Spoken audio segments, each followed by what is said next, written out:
todas e a todos, cá estamos nós para o último Intercidades da semana, que está muito bem recheado de boas conversas. Hoje vamos andar pela Feira do Livro, vamos falar com o Miguel Pauseiro, que é o presidente da APEL, responsável pela organização da feira. Vamos conhecer o jornalista Bernardo Mendonça, que é autor do podcast A Beleza das Pequenas Coisas, que eu ouço sempre ali religiosamente porque é maravilhoso.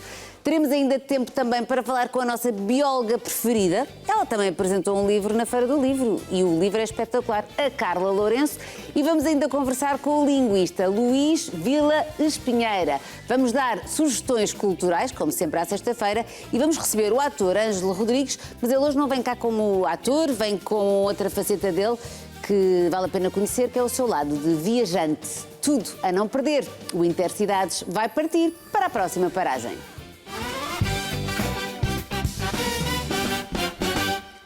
E seguimos já para o Parque Eduardo VII em Lisboa, onde até dia 14 de junho está a decorrer a Feira do Livro.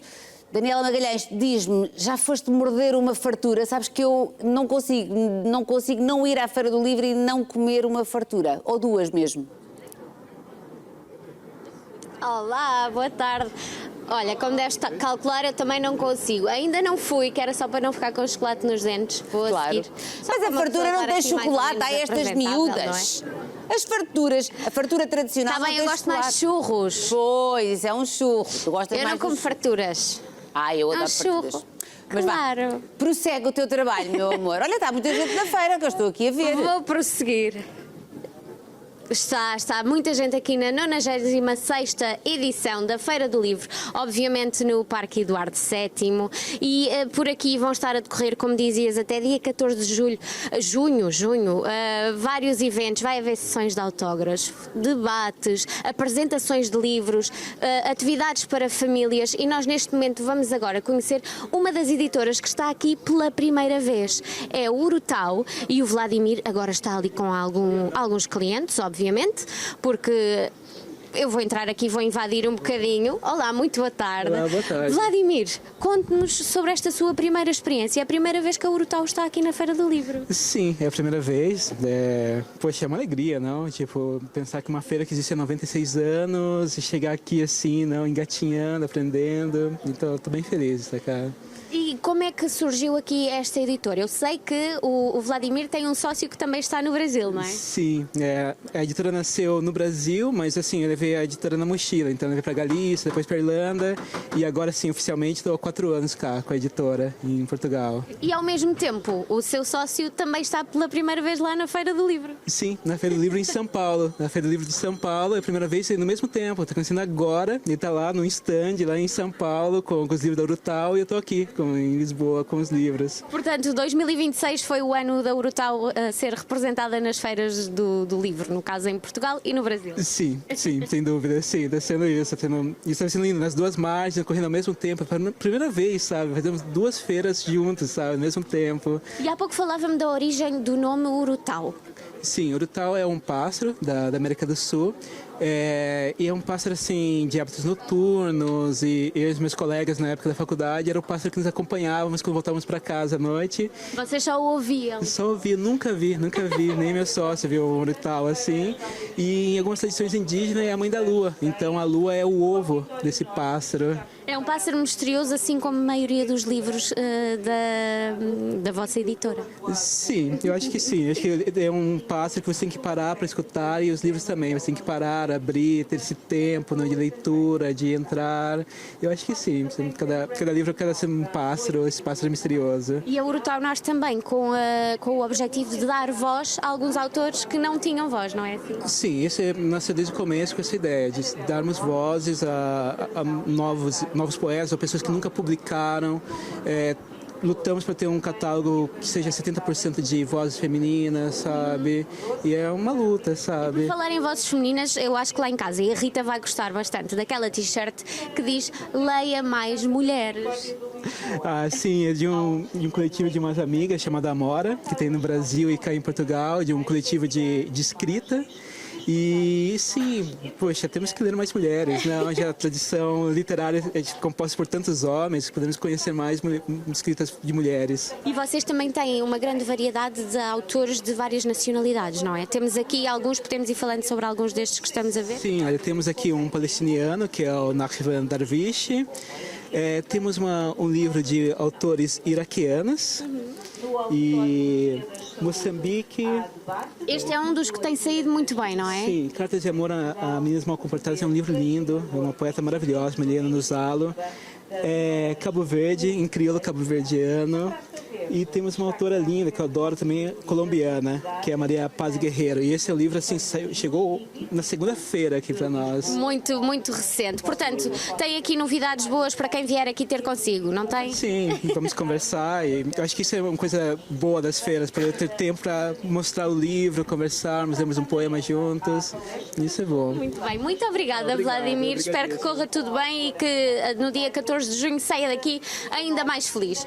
Obrigada. Ora bem, nós vamos continuar a passear aqui um bocadinho pela Feira do Livro. Como veem, temos aqui já algumas pessoas que estão ali a comprar uns livrinhos. A zona da restauração, porque lá está, há pouco falávamos das farturas e dos churros. Temos aqui umas jovenzinhas. Vêm à Feira do Livro comprar uns livrinhos. Como é que te chamas? Marisa. Marisa, estás a comer um geladinho, não é? Que é muito bom. Conta-me lá, costumas sempre vir à Feira do Livro? Não, por acaso é a primeira vez que eu venho. Pronto, é a primeira vez. Olha, esta editora também está aqui pela primeira vez. Se quiseres ir lá dar um saltinho, assistam os dois aqui pela primeira vez. Obrigada, beijinhos e bom gelado. Beijinhos, meninas. Portanto, temos aqui malta jovem, temos aqui malta mais velha, temos muitas famílias que vêm aqui à Feira do Livro. Esta menina, por exemplo, era a primeira vez, mas eu sei que há famílias que têm por hábito vir aqui todos os anos e eu estou-me a encaminhar, eu não me posso perder. Cada banquinha está aqui identificada com um G25, qualquer coisa, e eu agora estou à procura da F11. Está ali, já estava bem perdida, também nada de novo. E vamos ter com João Manuel Ribeiro, que é da editora 30 por uma linha, que também está aqui pela primeira vez. Olá, João, como está? Tudo bem? Bem, obrigado. Ora bem, conte-me tudo sobre esta editora, porque eu sei, aqui o João Ribeiro não costumava ler livros em criança. Conte-me tudo. E agora tem a sua editora. Sim, quando eu nasci, eu nasci em casa dos meus avós, os meus pais eram pessoas assim remediadas, não havia livros. Eu descobri o primeiro livro quando cheguei à escola. Ainda me lembro do título. Qual é que era? Isto ou aquilo, da Cecília Meirelles. Todavia, eu tinha em casa um livro vivo, porque o meu avô era um homem muito bem disposto e gostava muito de contar histórias. Ele contava as histórias direitas e depois contava-as às avessas, contava-as ao contrário. E isso despertou em mim uma criatividade e uma imaginação muito grande. Quando eu cheguei à escola, a minha professora percebeu que eu gostava de brincar com as palavras. Eu, às vezes, aos miúdos nas escolas, costumo dizer que a minha vocação de escritor nasceu por causa do meu avô e por causa da minha professora. Porque, apesar de não ler os livros, como dizia, o avô contava-lhe essas histórias. E os miúdos hoje, muitas vezes, não leem os livros. Ouvem as histórias que lhes são lidas pelos pais, pelos avós, pelos familiares. Que é uma forma, eu diria, ainda mais especial de ouvir histórias. Sim, porque ler também é um ato de afetividade. Aquela coisa de contarmos uma história à noite, os pais, é sobretudo um momento de partilha, de intimidade. Os miúdos gostam, às vezes não é a história que interessa é aquele momento de estar próximo do papá, da mamã, do beijinho, de sentir o calor. Eu falo da minha experiência, eu lembro-me de ser miúda, é isso mesmo que o João está a dizer. Eu às vezes ouvia a mesma história 50 vezes, eu já nem queria saber da história, mas eu sabia que naquele momento a minha mãe ou o meu pai iam fazer uma cara qualquer para dizer aquela fala, e portanto são essas as memórias que também são criadas aqui com os livros da sua editora, porque estamos a falar de uma editora que se dedica à escrita juvenil e infantil, não é? Sim, nós dedicamos apenas em exclusiva à publicação de livros para crianças e jovens. Eu publiquei o primeiro livro, eu e a editora publicamos o primeiro livro em 2008, um bocadinho por acaso. Eu tinha mandado um manuscrito meu para uma editora e passado uns meses eu recebi a resposta para ir lá, que eles estavam interessados em publicar o meu livro. Quando eu cheguei lá, eles tinham um livro, a maquete do livro em cima da mesa, deixaram-me lá sozinho um bom bocado, mas eles punham uma condição que eu tinha de vender X livros em determinado tempo. Eu, na altura, trabalhava, era professor, não podia fazer isso, e no caminho de regresso a casa eu liguei a um amigo meu e disse: olha, passou isto assim, não estás a ver? E ele disse: porquê é que não fazes tu uma editora? E eu disse, pá, não vou fazer uma editora porque eu não tenho dinheiro nem conhecimentos para fazer isso. E ele disse, olha, quanto ao dinheiro não te afliges que eu posso ser teu sócio. Ora, maravilha. E eu disse, se tu fazes isso eu posso ir estudar. Mas a verdade é que foi uma conversa entre amigos, nunca mais pensei nisso. No dia, em dezembro de 2007, ele liga-me e diz-me assim, olha, estou aqui no advogado da empresa Na Hora, qual é o nome que tu queres dar à editora? E eu disse, pá, mas eu nunca mais pensei nisso, tu estás a falar a sério? Estou, ele diz lá um nome, pá, diz lá um nome, que estamos aqui com pressa. E eu disse, pá, sei lá, a ideia era fazer 30 por uma linha. E ele disse, olha, é um bom nome, Está ficou feito. assim. Ai, foi assim completamente ao Foi acaso. assim, completamente ao acaso. E ficou um ótimo nome. É, nós gostamos de fazer 30 por uma linha. Exatamente. Podemos falar de alguns livros que tem aqui. Falava-me no primeiro livro que foi publicado. Não o tem aqui? Não temos aqui porque está esgotado, já vai na quinta edição. Então, mas Vai isso na é quinta ótimo, edição. está esgotado. Claro, claro. Isso é uma boa notícia. E estar aqui pela primeira vez na Feira do Livro tem um significado especial. Tem, nós já existimos, portanto vamos fazer 18 anos, nós participamos habitualmente na Feira do Livro do Porto, mas este ano decidimos vir à Feira do Livro de Lisboa. Fomos um bocadinho desafiados, vamos dizer assim, pela APEL, que nos manda as suas comunicações, as suas newsletters, e eu pensei, vamos arriscar. Claro que é sempre um risco, porque a primeira vez a gente nunca sabe como é que corre. Mas está a correr bem? Isto já começou no dia 27 de maio. Sim, está a correr bastante bem, sim. Tem tido Para aqui- uma primeira vez eu acho que estamos bastante satisfeitos, os objetivos estão alcançados. E ainda tem muitos dias que vai estar por aqui e falemos então de alguns dos livros que temos aqui à nossa frente. Aqui tem algum que considera assim mais especial por algum motivo? Sim, há um livro muito especial porque toda a gente fala lê-lo. As pessoas passam aqui e falam todos neste livro, que é um livro, o Olá Cocó, sim, porque é um livro que eu escrevi para bebés, porque há sempre aquela fase do desfraldar, do passar da fralda para a cueca, e portanto toda a gente passa aqui e diz, olha, olá Cocó, eu diria que é o livro mais falado, não sendo o mais vendido. Podemos abri-lo um bocadinho sim, Portanto, o bebê faz força, depois a barriga, o som na barriga, claro, ploc, caiu no bacio. Ok, é o Cocó. E o bebê diz, olá, olá, Isto é impossível não rir. olá Cocó. O Cocó é pequeno ou grande, o Cocó é redondo ou é comprido, cheira mal, pois cheira. Pois é, isto pois é da fase lá está da descoberta dos Exatamente, da miúdos. descoberta. E o Cocó é sempre assim um tema que mesmo os mais crescidos gostam imenso. Os mais crescidos, mas assim com uma maturidade de vez em quando. Sou eu. E outros livros que Outro livro que eu temos aqui? destacaria muito pela sua importância é este. É o livro Onde Vivem os Segredos, da Marlene Rodrigues. É o texto e a ilustração é dela. E é um livro que aborda a questão do assédio sexual, o abuso sexual das crianças. É a tese de mestrado da Marlene e é muito interessante porque a história é muito soft, muito suave. É uma forma de introduzir e preparar as crianças. No Às fundo, vezes as crianças nem sabem o que é que lhes está a acontecer. Se calhar este livro consegue colmatar aqui um bocadinho dessa percepção. exatamente. Aqui a ideia é há segredos bons e há segredos maus. E quando um adulto diz isto é segredo, não podes contar a ninguém, isso é um segredo mau. Porque os segredos podem ser partilhados com o papai e com a mamã. Sempre. Começa aqui com uma coisa muito interessante que é desenha e escreve qual o teu adulto de confiança da tua família. E depois, um adulto de confiança que não seja da tua família. Isto porque muitas vezes dizem as estatísticas que o abuso acontece dentro da família. E, portanto, convém ter um adulto de confiança na família e outro fora da família. Além disso, a ilustração é muito É bonita lindíssima. e também tem-se vendido bastante bem. Carrego pela temática. O texto é muito suave, não é nada agressivo, é uma forma de... Eu É diria a forma perfeita de introduzir este Sim, tema. eu diria que é uma forma de propiciar a conversa. Exatamente. De E abordar. este livro, no caso, é para crianças a partir de que idade? Eu diria que uma criança a partir dos 6 anos, a partir do momento em que entra na escola, já é capaz de ouvir esta história, já é capaz de falar com os pais desta história. Muito importante aqui esta iniciativa. Muito obrigada, João. agradeço. Agradeço-lhe por estar aqui e também por passar esta mensagem que é mesmo muito importante, entre muitas outras que com certeza terá aqui na 30 por uma linha. Muito obrigada. E portanto, já sabem, está calor, o fim de semana prevê-se longo, estamos em semanas de feriados, até 14 de junho pode vir aqui comer uma fartura como a Rita ou comer um churro como eu, é o que lhe apetecer, beber qualquer coisinha e ver aqui livros maravilhosos que estão à venda até ao dia 14 de junho. Tu é que és maravilhosa, Daniela Magalhães. Olha, adorámos o teu convidado, extraordinário. Vais-lhe dar um grande beijinho meu. Eu estou aqui também muito bem acompanhada com o Miguel Pauseiro, que é o presidente da Associação Portuguesa de Editores e Livreiros. E já lhe vou perguntar como é que ele descobre estas editoras novas, como é que eles fazem estes convites. É um trabalho bem feito, visto que tu conseguiste esta abordagem também muito original dos novos editores, das novas editoras que estão na Feira do Livro. Um beijinho, Daniela. Podes-me trazer uma fartura, se faz favor. Beijinhos.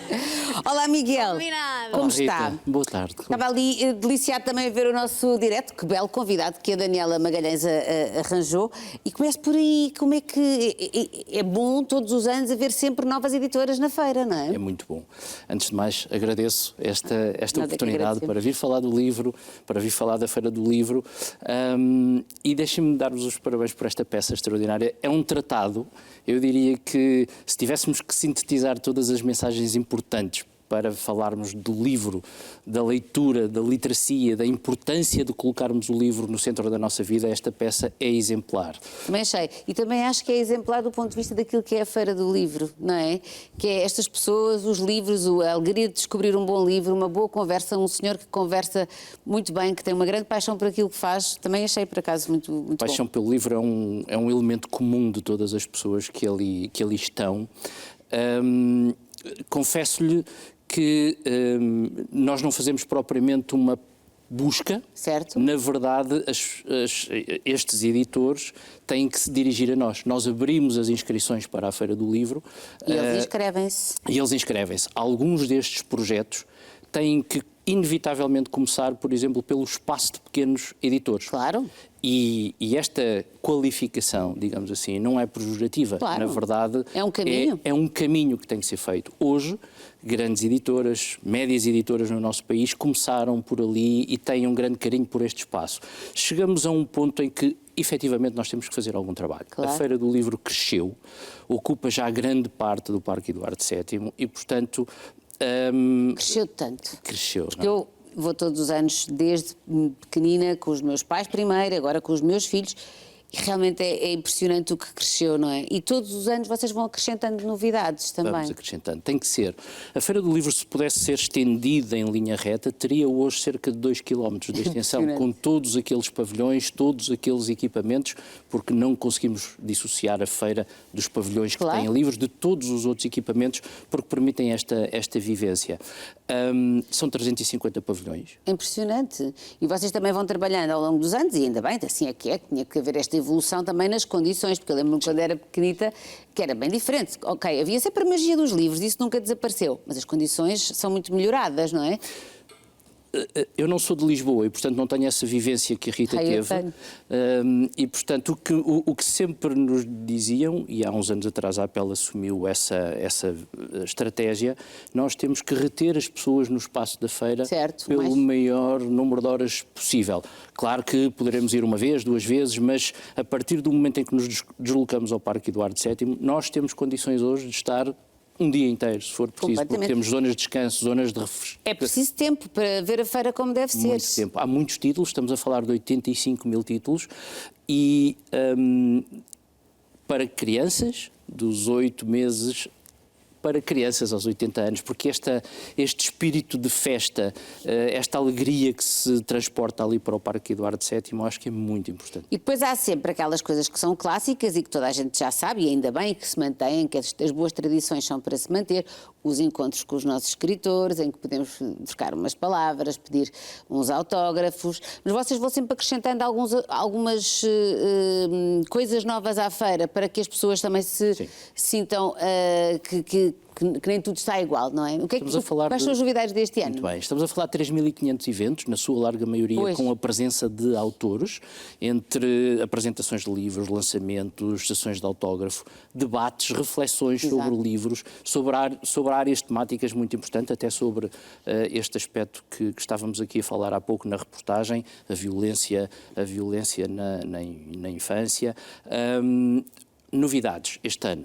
Há um cruzamento sempre que nós promovemos de diferentes áreas culturais. Nós já temos música há muitos anos, que já temos música à sexta-feira. É muito bom. Este ano já estamos a acrescentar o cinema. Boa. E temos outras ideias, porque na verdade para nós o cruzamento das diferentes artes performativas é muito importante. Cultura é um conjunto de E há um âmbitos. conceito este ano que eu adoro, que é o da leitura silenciosa. Uma fase de teste com um parceiro nosso, também editor, na área dos audiolivros, e, portanto, quem quiser ir à feira ter um momento de relaxamento, a ouvir alguns excertos de livros, não temos a totalidade ainda, mas sim pode ouvir, pode ser uma leitura coletiva, digamos assim, nós podemos estar sintonizados no mesmo canal a ouvir a mesma leitura, ou podemos estar os dois e depois a seguir falar sobre aquilo que acabámos de... Os audiolivros, muitas pessoas dizem, mas não é a mesma coisa que a leitura. Atenção, que são muitíssimo importantes, são uma grande ferramenta de inclusão, porque há pessoas que não conseguem, por diferentes razões, ler, e os audiolivros, e depois também há pessoas, por exemplo, que viajam imenso, que conduzem muito, e estão a ouvir um livro, é o seu caso? É o meu caso. Que eu acho que é um conceito que muitas pessoas dizem, mas não é a mesma coisa, porque há o prazer do livro, concordo que o livro, folhear é muito bom. Sim. Mas o audiolivro também tem os seus encantos. Nós vemos isto como complementaridade. Os diferentes formatos de livros são complementares. Eu aprendi a gostar de poesia a partir de audiolivros. Pois, claro, é porque a poesia que eu ouço. É a poesia que eu ouço em audiolivro. Isso percebo muito bem, porque a poesia então é um género que ganha benefício imenso com o audiolivro. Falávamos de acessibilidade e de inclusão, e também este ano a Feira sempre teve essa preocupação, mas vai crescendo e vai acrescentando mais patamares de inclusão, e portanto é mesmo inclusiva, com os percursos acessíveis, com audiodescrição, com mapa sensorial, casas de banho adaptadas para cadeiras de rodas, mas também para as pessoas que transportam bebés. Isto é importante dizer porque há muitas pessoas que muitas vezes não se deslocam a determinados espaços com receio de que esses espaços não os saibam receber. Não é? Acontece muito. O Parque Eduardo VII tem uma característica física, enfim, que não ajuda muito. Pois, tem uma inclinação descer, média de 6 a 7%, certo. seja a descer, seja a subir, é muito difícil. E essa característica física é inultrapassável, Rita. Objetivamente, nós temos que fazer. E, portanto, nós temos que criar condições para minimizar o problema. Cada vez mais vemos pessoas na Feira do Livro com necessidades específicas, em cadeiras de rodas, e vê-se o esforço que fazem, e sobretudo quem também os acompanha, claro, para que possam beneficiar, para que possam usufruir daquele espaço. E é isso que nós pretendemos. É uma grande honra para nós termos recebido este ano a distinção de Festival Acessível, certo, atribuído pelo Turismo de Portugal e pelo Instituto Nacional de Reabilitação. Isto é uma obra em constante realização. Sempre. Nunca a inclusão absoluta só vai acontecer, temos todos de trabalhar para ela, mas é isso mesmo, é ir acrescentando sempre, sim, todos os anos.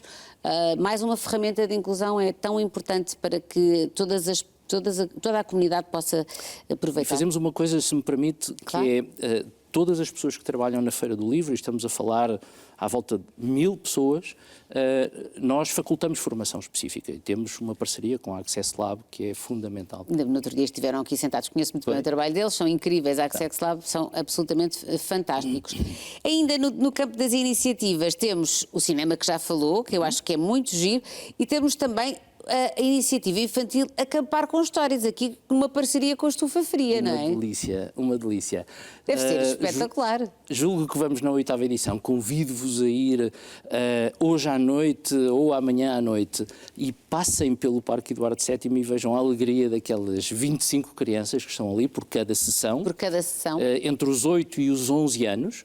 Acampam na Estufa Fria, mas vivem o Parque Eduardo VII de entre as 6 da tarde e as 8, 9 da manhã. Fria, que é um espaço lindo de morrer. Maravilhoso. E estão lá nas suas leituras também. Estão lá nas suas leituras, fazem cada um pode fazer a sua leitura, depois têm leituras encenadas também, depois têm conversas em torno dos livros e outras brincadeiras. É uma alegria ver aquelas crianças. Miguel, como é que vê a leitura neste momento em Portugal? Como é que nós estamos? Ao nível não só das editoras, porque aí acho que estamos bem, ou pelo menos parece-me que sim, mas também mesmo dos jovens e da leitura. Rita, mais uma vez, é um caminho que temos que trilhar. Portugal é o país da Europa com índices mais baixos de leitura e de literacia, inclusivamente índices de compra per capita de livros. Em 2025, o mercado auditado pela GfK, que é uma empresa que faz esta medição de mercado, venderam-se em Portugal 15 milhões de livros. Nós somos 10 milhões e 700 mil, ou seja, nós temos um rácio de compra de livros de 1,4. Sendo que muitas destas compras de livros acontecem no período que antecede o Natal. Nós continuamos a ter um mercado muito vincado de oferta. A tendência é muito positiva. Em unidades, o mercado português nos últimos 5 anos cresceu 32%. E neste momento, Portugal e Espanha são os únicos países da Europa que ainda não infletiram, ou seja, já há países na Europa a perder unidades, exemplares de livros vendidos em queda. Isso também tem a ver com a digitalização. Tem completamente a ver com mudanças. Mas é tão difícil de combater, Miguel, não é? É, muito difícil. E nós, em Portugal, temos uma tendência positiva, ainda que a nossa base seja muito inferior. No entanto, esta tendência de crescimento acontece em larga medida com crianças e com jovens. Eu não resisto a partilhar aqui uma conversa que tive no fim de semana com um casal amigo cujo filho tinha feito 9 anos no fim de semana anterior e eles estavam a dizer-me que o Pedro, o filho deles, tinha recebido 17 livros de prendas no dia de aniversário. Isto é fantástico, é uma mudança completa de paradigma. Eu tenho 5 filhos de diferentes idades e eu vejo isso a acontecer. Há 15 anos atrás, poucas pessoas ofereciam livros no aniversário de uma criança e hoje a maior parte das pessoas o fazem. Precisamos de capturar precisamos de o enraizar e as famílias aí são fundamentais. O exemplo da leitura ao dormir, o levar a livrarias, isto é muito importante. Essa cultura é muito importante, é uma coisa que se aprende de pequenino e depois, de facto, entranha-se, não é? Esses hábitos. Depois também há uma coisa que nós temos vindo aqui a observar, e até porque temos uma extraordinária colaboradora nossa, que é a Tamara, que é uma leitora ávida e que faz nas redes sociais um trabalho extraordinário, e isso também é muito interessante, são os influenciadores de livros, que é um movimento muito interessante. Nós às vezes temos tendência para diabolizar as redes sociais, mas elas também têm coisas muito boas. Nesse caso é um movimento muito giro, não é? Os miúdos falam uns com os outros sobre os livros que leem, partilham as críticas. Eu diria que é um lado bom das redes sociais, há outros, com certeza. Nós, aqui há uns anos atrás, partilhávamos a nossa experiência nas mesas da faculdade, nas mesas de um café, e partilhávamos esta experiência. Hoje em dia, a maior parte dessa experiência é partilhada em redes sociais. Não é mau. Não. O que, na verdade, mau, como em tudo na vida, são os extremos, são os exageros. Nós sabemos que os jovens hoje dedicam 2, 3, 4 horas por dia, não é? Neste movimento, no scroll, e ele tem que ser substituído. Não é fácil reter a atenção dos jovens. E o livro obriga a uma atenção, lá está, é esse o grande problema, é o foco, é de repente estás parado, não tens mais estímulos que não isto que está aqui à tua frente, que é um livro. Sim.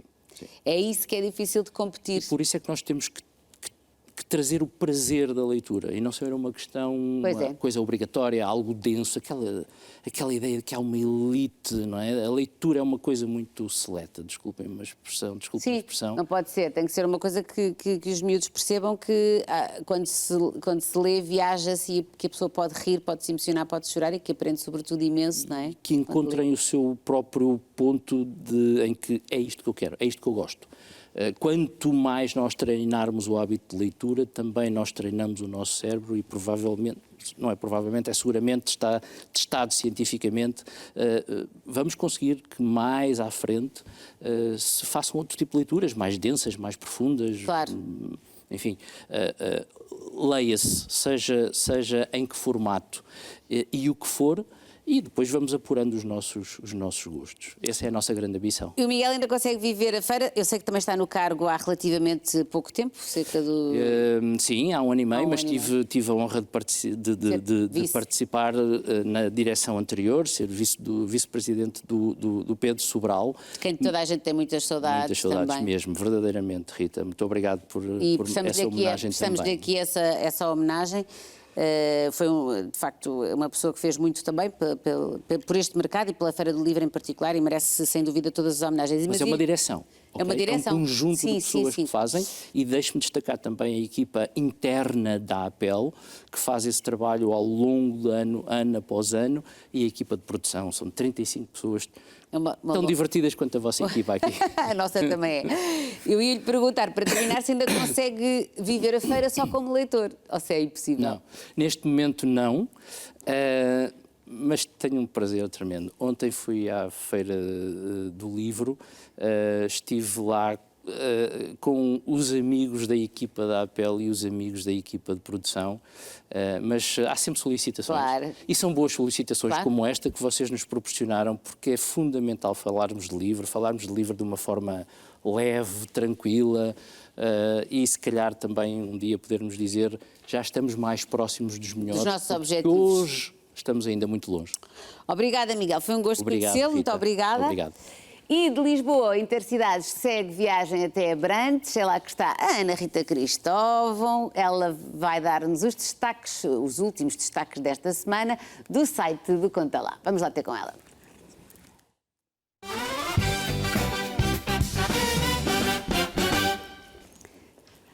Ora bem, Ana Rita, está tudo bem? Já te estou a ver, não te estou a ver, mas estou a ouvir. Tudo. Tudo bem?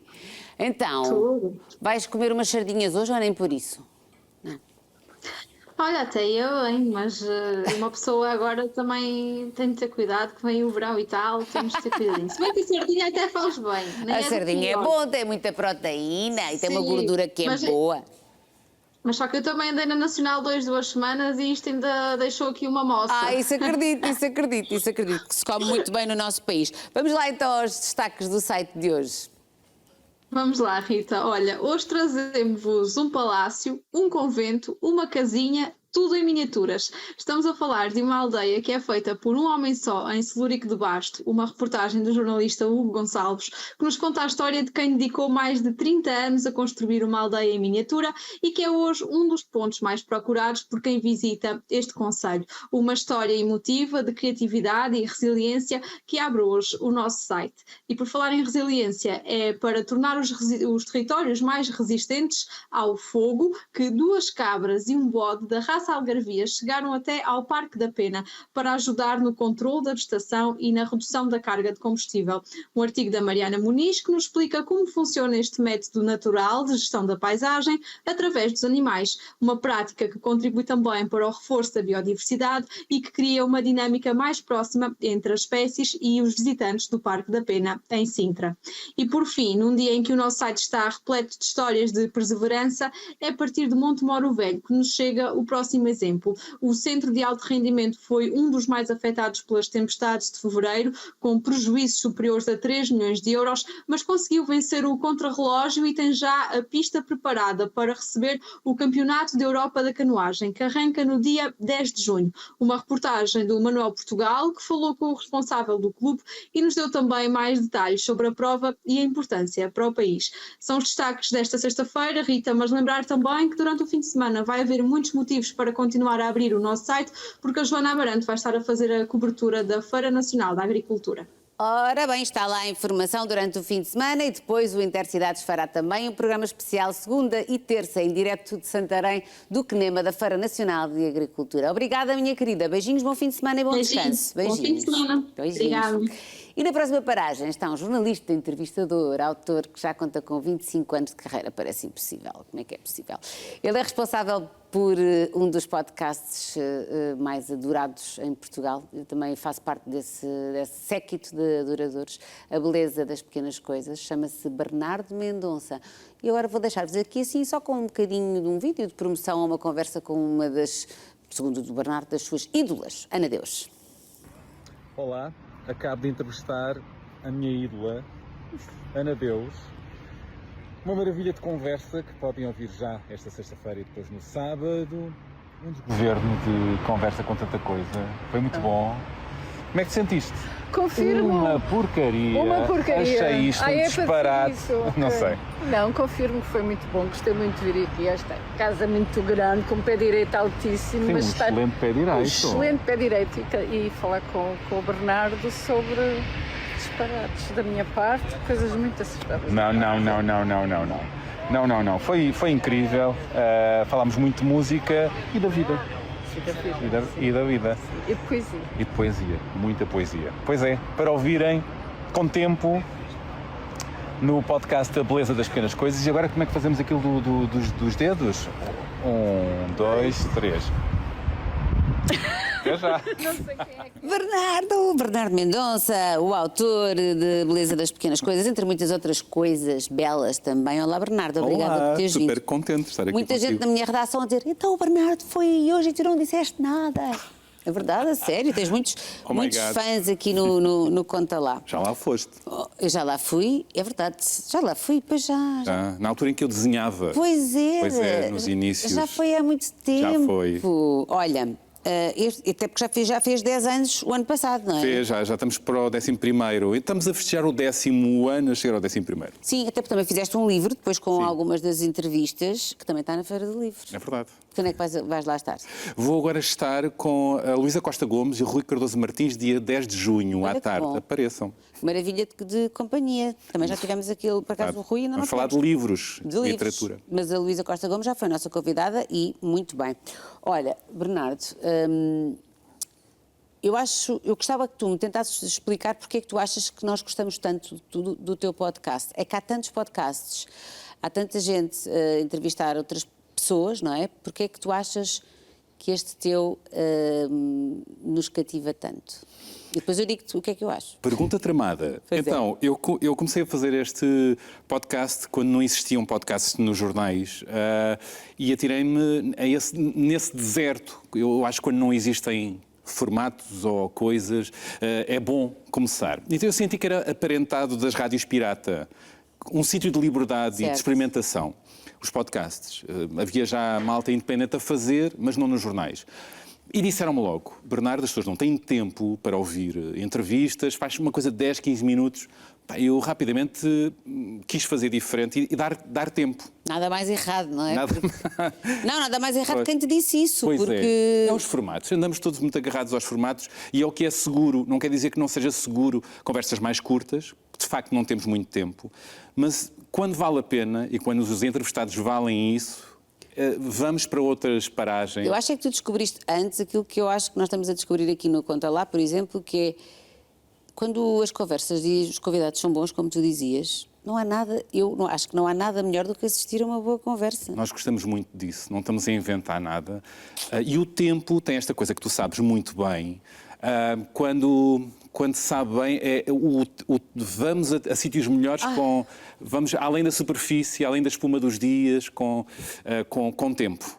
Olha, mas tu também és um ótimo entrevistador e eu posso dizer-te isto porque é o género que eu gosto mais, é a entrevista, que pratico há mais anos e, portanto, vou acompanhando todas as pessoas que eu considero que são muito boas e aprendendo com elas também, porque estamos sempre a aprender. Tu descobriste isto quando? Porque tu já eras jornalista, mas quando é que tu percebeste, ok, mas eu gosto muito de conversar com pessoas e de as ouvir, de as escutar verdadeiramente? Enquanto repórter no Expresso, eu já fazia rádio, umas participações aqui e ali, na RDP, na Rádio Oxigênio, percebi que gostava, que tinha o bichinho da rádio. E depois a minha vida conta-se muito através do Jornal Expresso e eu gostava de facto muito de escutar pessoas, de ficar muito tempo a descobri-las e a desbravar e percebi que toda a gente, aliás, a assinatura do podcast no início era esta, toda a gente tem uma grande história para contar. Exatamente. E eu adorava descobrir isso nas pessoas anónimas, perceber os pequenos ouros que elas têm, para além do óbvio, e pronto, e rapidamente quis tentar isso num podcast, ou seja, fazer a tal rádio pirata, e ando a fazer uma rádio pirata há 11 anos. Mas é preciso gostar muito de pessoas também. Claro, eu gosto muito de pessoas. Acho que sou jornalista por isso. Sou um grande curioso. E é honesto, a curiosidade pelos outros. Acho que sou muito melhor pessoa, mais desconstruído, minha cabeça foi-se abrindo mais e através dos outros. Os preconceitos desmontaram-se muito através dos outros e pronto, e acrescentam-me. É tão bom quando nós estamos a sentir que estamos a entrevistar alguém, já deve ter acontecido muitas vezes, a mim já me aconteceu e é sempre mágico. E Aprendi tanto agora. Esta pessoa nem sabe que disse esta frase e o efeito que esta frase teve sobre mim, não é? E ao mesmo tempo acontece, quando estamos muito sintonizados numa conversa, a própria pessoa que está a dar a entrevista e se entrega, ela própria, enfim, chega a lugares que sozinha não chega, não? Porque está a construir pensamento. Nunca querendo ofender os psicoterapeutas, há sítios onde nós chegamos que são incríveis desse ponto de vista, não é? Somos aparentados sem o curso, mas sim, quando desenvolvemos muito isto, a escuta... E tu fazes isso muito bem, é a escuta. Eu acho que é o fundamental numa boa entrevista, é sabermos ouvir, porque há tanta gente a querer falar e muito pouca gente a querer ouvir. Precisamos muito disso atualmente na sociedade, de dialogar, de parar para escutar o outro e perceber o outro, em vez de segurar o tempo para argumentar e ter razão. E, de facto, isto de ter tempo para escutar alguém é valioso. E talvez uma das coisas que eu tento fazer neste podcast, sempre falhando, eu acho que não existem fórmulas certas e neste erro acertar às vezes é procurar vozes diferentes, trazer vozes que não têm espaço ou então dar a conhecer pessoas que já conhecemos de outra maneira. Sim. Isso agrada-me. As pessoas não são só uma coisa. Mas toda a gente diz isso, mas tu consegues fazer isso, percebes o que eu estou a dizer? Ou seja, há muita gente que se propõe a fazer isso, esse exercício de vamos lá mostrar o lado B desta pessoa, não ser aquilo que é o óbvio, mas nem toda a gente consegue. Eu digo sempre uma coisa que é, vamos saltar juntos, já digo em on, em off, ou então desarruma-me, porque eu acho que aquilo é de verdade, aquilo nós podemos desacertar o passo se um dos dois desacerta, ou pode ser muito bom se estivermos por inteiro naquilo. E pronto, e felizmente muitas vezes acontece. O único segredo que não é segredo é estar ali por inteiro e verdadeiramente curioso pelas outras pessoas. Pois, isso é outra coisa que também se sente na tua entrevista, que são escolhas tuas. Isso também é importante, serem escolhas minhas. Tu ali entrevistas pessoas que tu admiras ou que tu gostas. Ou que me fascinam, de alguma maneira, que me criam uma curiosidade. Mas seria possível fazer aquelas entrevistas que tu fazes com pessoas que tu... não é, eu não gosto da palavra ódio, mas que tu claramente não achas, não te identificas? Rita, eu enquanto jornalista já entrevistei todo o tipo de pessoas. Já fiz reportagem de todo o género.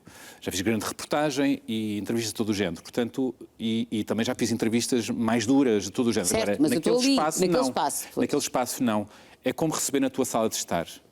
Eu estou a dar há um texto e eu estou a dizer porque é que eu convidei aquela pessoa. E se eu convidei aquela pessoa para escutar tanto tempo... É um critério como outro qualquer. De uma maneira mais empática e mais descontraída e em que eu me dou um pouco mais, só para a pessoa também se dar um pouco mais, é uma escolha. E é uma escolha de celebração também. Eu quero ouvir-te mais, porque quero dar a conhecer esta pessoa. Então, por isso, não. Pessoas que eu não gosto muito, não. Agora... Ou que consideres que são de alguma forma nefastas para uma sociedade que tu acreditas. Nunca aconteceria. Agora, as pessoas têm os seus contrastes. Claro. E venham os contrastes. Claro. E vamos conversar. É o que eu digo, nós precisamos disso. Mas há sempre razões que me fazem gostar daquela pessoa por alguma razão. As pequenas coisas. É isso. Uma coisa também que se sente muito no teu trabalho como entrevistador é que tu tens, claramente, tu preparas-te bem, mas depois tu deixas-te ir. Ou seja, e isso também é mágico, porque estamos a assistir uma entrevista em que a pessoa está... E agora a seguir, e não está sequer a ouvir, e está só a ouvir, à espera de qual é a próxima pergunta e não... É terrível. Perde-se tudo. Temos que estar por inteiro no momento, como sabes. Eu costumo dizer, a brincar, que eu não faço sentido, porque eu sou obcecado a preparar-me. Sinto-me sempre a falhar. Eu compreendo. Nunca estou... Sinto que sempre não estou à altura, que podia ter lido mais livros, for um escritor, ou me documentado mais, ou ouvido mais entrevistas prévias, pensado mais sobre o assunto, mas sou um bocado obsessivo. E depois, na altura... Eu sinto que o mais importante é estar ali e não olhar. E depois então, é tão giro isso, Bernardo, porque nós estudamos, mas depois tu sabes que aquilo só resulta se tu até, na entrevista, te despires um bocado de tudo aquilo que tu sabes sobre aquela pessoa. E atirarmos, esbardalhar-me. Mas depois eu sinto que as pessoas... vou falar agora da Lídia Jorge, uma pessoa de quem eu gosto muito, que acabo de estar com ela na Feira do Livro. Depois dizem-nos coisas que me parecem, para já, pessoas muito generosas. Lembro-me dela ter ficado embasbacada, olha o disparate, de ter ficado embasbacada de eu ter lido o livro dela. Meu Deus. Isto dirá de outros momentos em que ela sente que as pessoas eventualmente não o terão feito. E eu disse, é o mínimo. Ela disse, Bernardo, foi tão importante ter percebido que você leu o livro. Pois. E são pequenos detalhes, lá está a obsessão, e as pessoas entregam-se mais quando sentem. Aquela pessoa... Sim, mas isso é profissionalismo também, Bernardo. É brio profissional. Mais do profissionalismo, eu acho que é brio profissional. E tu tens isso há pessoas que têm outra coisa, são extremamente técnicas e não te estão a olhar nos olhos. Tem que haver um compromisso. E já me disseram, Bernardo, tu olhas nos olhos, tu estás a ouvir-nos. E é estar por inteiro. E depois aprendeste já aquela coisa que é muito clássica numa pessoa que começa a fazer entrevistas na primeira vez, tem muito medo dos silêncios, e tu não tens medo nenhum, porque tu sabes que os silêncios falam imenso, não é? São fundamentais numa conversa. Importantíssimos. Importantíssimos. Os silêncios, ao sermos rede, respeitar os silêncios, ou então atirar-nos para o chão e não deixarmos Não deixar cair. Não deixar algo cair, que é quase o inverso. É o inverso. É quase e às vezes é preciso ir lá para salvar. E às vezes encher de uma maneira cuidadosa para a outra pessoa não... Para não ficar num lugar quase de dizer conforto. quase de forma silenciosa, estou aqui. Exatamente. E a outra pessoa depois vai connosco. Olha, já entrevistaste milhões de pessoas. Essa pergunta eu pensei assim, espero que nunca me façam a mim, porque seria terrível, mas tenho que te fazer a ti. Assim, das últimas entrevistas que fizeste, pessoas que te tenham marcado, lá está, que tenhas sentido aquilo. Por exemplo, eu também sou como tu obsessiva, há pessoas que me dizem coisas tão bonitas aí nesse sofá que eu depois passo o resto da semana a repeti-las a outros convidados. Eu percebo tão bem. Pessoas próximas de mim. Coisas que é tipo... Pronto, quem são as pessoas que ultimamente têm provocado esse... Olha, vieram-me duas à cabeça. Uma há relativamente pouco tempo e outra há mais tempo. Uma foi a Maria João Pires, que eu estava um bocadinho esmagado com a ideia de a entrevistar. Ela, na altura, não estava a dar muita entrevista. Não está. E, na altura, já há muito tempo não dava entrevistas e eu pensei, meu Deus, eu não sei música clássica, eu vou ser esmagado, vai ser uma vergonha. Vai ser o meu fim. E vários momentos na minha vida em que pensei, é hoje, vai ser o meu fim totalmente, mas vou. Mas porquê é que eu meti nisto? Porquê é que eu meti isto? E ela vai fazer aquele silêncio e vai se levantar, com licença, e lá vai. E eu, vou. E ela foi muito generosa. Fomos a sítios delicados onde ela foi a jogo, que eu achei muito bonito, e ela assumiu que teria sido mais feliz, se calhar teria amado com mais qualidade, teria sido mais feliz sem o piano. Eu achei, uau, nós que associamos Maria João Pires a piano, ela, se calhar teria sido mais feliz sem o piano. Outra pessoa foi o Cruzeiro Seixas, na Casa do Artista. Também vamos esbardalhar totalmente, que é isto. E ele diz-me qualquer coisa como: já andei por tantos infernos, tantos céus e tantos infernos aqui embaixo, que não tenho medo nenhum quando morrer. Que foi fortíssimo. Sim. Com 90 e tal anos, com uma super lupa, porque já não via bem, e lúcido, eloquente. O último surrealista vivo na altura, fascinante e muito só.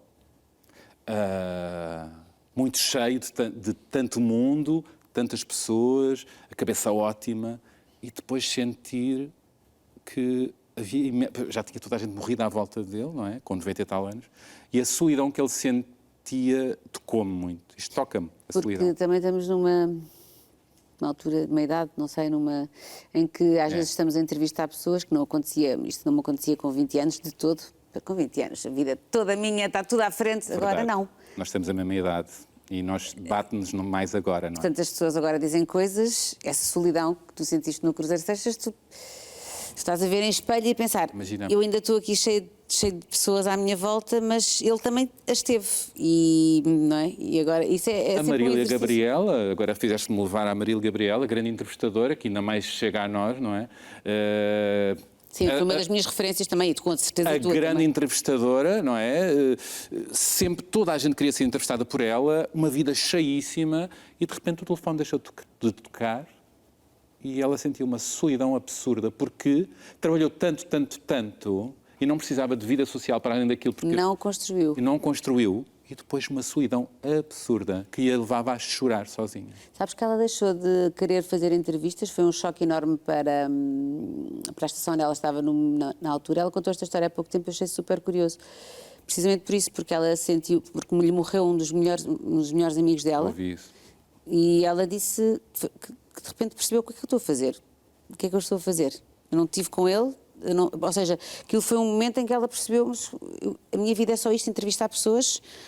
E pronto, nós não estamos aí porque nós temos vida. É bom olhar para o mas outro é dizer. bom, é mesmo. Vamos brindar com os amigos, vamos construir coisas. Sim, sim, é bom. Não, é bom em todas as profissões, nós olharmos para o nosso trabalho, gostarmos muito do que fazemos, tanto tu como eu temos esse privilégio, que é um privilégio enorme, mas ao mesmo tempo viver, não é? É. E não... Pronto, e não ser um drama. Eu estou a dizer isto eu estou a dizer isto e a tentar incorporar isto. As coisas às vezes correm bem, correm mal no trabalho e temos que seguir, porque há outras coisas, não é? Há outras coisas. Olha, Bernardo, e vamos continuar com a beleza das pequenas coisas e mais. O que é que te apetece fazer mais? Olha, estou numa fase de transição, a meia-idade. A meia-idade é quando começamos a ver pior, precisamos de óculos, eu estou em negação. Não sei se estás a par. Já não, já estão ali em cima da mesa e tudo. Eu tenho uma vista ótima. Lá está a negação. Mas para livros não, que é uma coisa que isto enerva. Como é que isto acontece? Não é? Fico muito irritado com muitos erros. Mas, olha, estou a escrever mais. Eu agora estou numa coisa que não sei se estás a par, eu ando a passar muito isso, que é o Substack. Ai, sei! Substack. Então não sei, tenho vários amigos no Substack. O Substack é super moderno. É super moderno. Super trend. E estou a escrever muitas... E gosto porque é um bocadinho a lógica dos blogs, que eu comecei também, eu escrevia nos blogs e, portanto... Eu estou a escrever muito lá e estou a preparar umas coisas, talvez para mostrar em breve. Ai, que bom! E pronto, estou em reinvenção enquanto comunicador. Estou a falar com alguém que se tem reinventado muito. E pronto, estou nesse caminho. Estás nesse caminho. Estou nesse caminho. Estou numa fase mais coração independente. Sim. Tu não gostavas também de fazer televisão? Sim, eu adorava. Eu já fiz televisão em Malucos. Sim, em Malucos. Sim, em Malucos. Eu não faço sentido sempre fazer. Eu na SIC Notícias e orgulho-me isso. Eu era uma ave rara porque eu tinha algumas ideias, uma delas era o Verdade ou Consequência. Certo, tu fizeste o Verdade ou E Consequência. eu punha as pessoas, mas pessoas que não sabiam cantar a minha... muita gente, Bagão Félix, Dom Duarte, Clara Ferreira Alves, Ana Gomes, enfim, Marisa Matias, um sem fim de gente que pus a cantar quando não me queriam responder a uma pergunta mais puxadota. Eu fiz isso na SIC Notícias e eu acho que teve graça por ser na SIC Notícias. Porque era uma entrevista séria que de vez em quando puxava um bocadinho a corda e era cúmplice. Pronto, a Maria Elisa disse-me na altura, porque eu brinquei com ela em relação ao Pinto da Costa. Já falaste quase todas as minhas referências de entrevista. Atenção, Maria Elisa é uma das maiores, talvez a maior. Eu estava cheio de medo. Eu comecei com a Rita Blanco e a Maria Elisa. Foram as minhas duas primeiras entrevistadas no Verdade ou Consequência. E eu fiz o jogo Marry, Fuck and Kill com a Maria Elisa. Com a Maria Elisa. Vamos fazer aquele silêncio. E eu falei de Pinto da Costa, não sei o quê. Bem, dei umas hipóteses e eu estava assim a olhar para ela a dizer ajuda-me. Por amor de Deus, não te tires ao ar, estamos só a brincar. E ela fez assim, mas é o quê? Chibatada? Não vamos matar, vamos só dar uma chibatada. Ela fez para a câmara, uma chibatada, está bem. E ela no final diz para alguém que lhe fez uma reportagem rápida sobre como é que tinha sido o momento, ela diz, o Bernardo pode. Porque o Bernardo sabe fazer essas coisas. Eu acho que podemos ir a alguns lados quando há algum... Sem dúvida. Sabes, quando é cúmplice e não puxar o tapete. No fundo há um consentimento. Há um consentimento. Há um consentimento. Mas gostava de fazer, sim. Eu gosto de comunicar. Pois gostas. E comunicas muito bem, Bernardo. É sempre um gosto de conversar contigo. Obrigada. Continua a fazer e força neste tuas projeto. Conversas lindas. Obrigada. E que continues a ouvir-nos. Nós precisamos. Sim, até Vamos fazer aqui uma curtíssima pausa, já voltamos. Vamos falar com a bióloga Carla Lourenço sobre uma pequena ave, o borrelho, que está numa situação muito vulnerável. Vamos falar do mural feito por Edith Owens em homenagem ao António Lobo Antunes. Vamos ainda descobrir o significado de algumas palavras com a ajuda do linguista Luís Vila Espinheira e receber o ator e viajante Ângelo Rodrigues. Fique por aí, até já.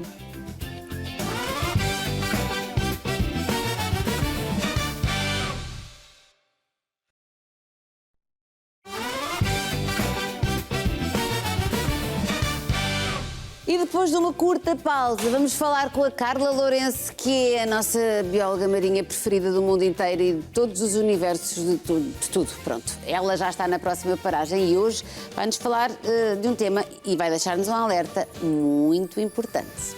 Vamos lá. Carlinha. Alô, Rita. Eu queria muito falar sobre o teu livro, mas tu disseste que não senhora, que fica para outra altura porque tens um tema muito importante, que é o tema dos borrelhos nas praias. E eu, como sou muito bem mandada e gosto muito de ti, disse, sim senhor, vamos a isto, vamos aos borrelhos então. O que é que se passa com os borrelhos? Sabes, o que Rita, são os borrelhos?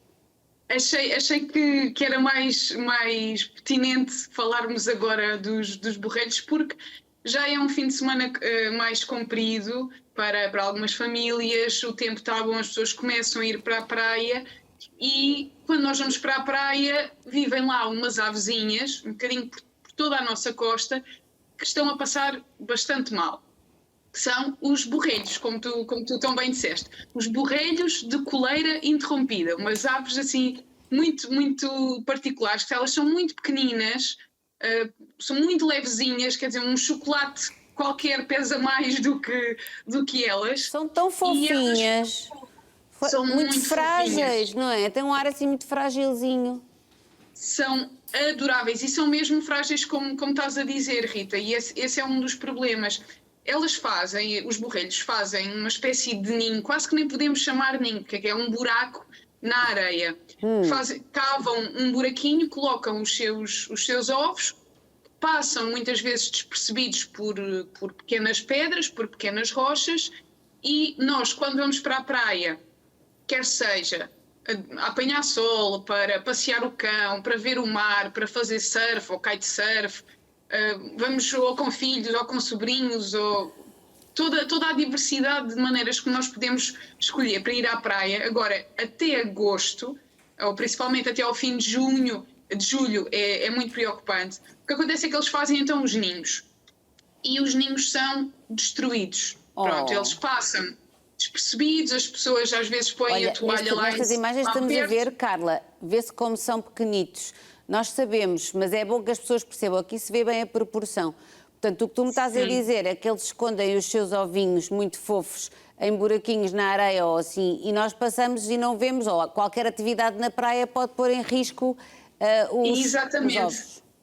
É precisamente isso, Rita. Eles passam completamente despercebidos e se nós não formos com atenção, pisamos os ovos ou afugentamos os adultos que lá estão, e então esta é a altura em que eles estão a pôr os ovinhos, desde o norte até ao Algarve, nas zonas ali entre a linha da maré alta até às zonas das dunas, eles procuram esses sítios. Às vezes até podemos pensar, se calhar não são muito inteligentes, porque eles deviam ir para outros sítios melhores. Só que é o ambiente que eles conhecem, pronto, e na verdade até fazem só os buraquinhos para tentarem passar despercebidos. Sim. Porque há outras aves grandes, há raposas, há cães, e muitas das vezes as pessoas com cães pensam, mas o meu cão não faz mal a ninguém, e nós depois vemos que, e há fotografias aqui, esses vídeos e fotografias que estão a mostrar, são de dois biólogos, o Hugo Ferreira e a Marisa Gomes, que me passaram estas imagens. Eles vão para as praias monitorizar os ninhos e os ovinhos, e o que acontece é que, imagina, mais ou menos em 50 ninhos que eles estavam a monitorizar, que o Hugo estava a monitorizar, 20 já tinham sido destruídos. Oh, meu Deus! E as pessoas podem não fazer por mal, não estamos a dizer que as pessoas querem só ser más. Há umas que realmente destroem com a intenção, mas a maior parte é por desconhecimento. É porque não sabem, não é? Eu vou-te confessar, até ao dia de hoje eu já tinha dado por estes bicharocos, mas eu não fazia ideia que eles punham os ovos nesta altura, no areal. Eu vou estar muito mais atenta quando for à praia agora. Pronto, é uma questão de educação. Informação. Exatamente, é mesmo isso, Rita. Mesmo eu, que sou bióloga marinha, não tinha essa noção. Houve uma outra bióloga que perguntou se havia alguma coisa que podíamos fazer em termos de divulgação para alertar as pessoas, para as pessoas saberem agora, quando forem para a praia, estarem mais atentas, se virem uma ave, muitas das vezes as fêmeas começam-se a arrastar pelo areal com a asa, como se estivessem com a asa partida. Não estão, estão a fingir. Estão a fingir, adoro. Estão a fingir para afastarem a atenção dos seus ovinhos que podem estar ali perto, porque um predador vê ali a mãe frágil e pensa, vou atacar a mãe, vou comer esta ave grande e deixa os ovos de parte, e ela depois foge.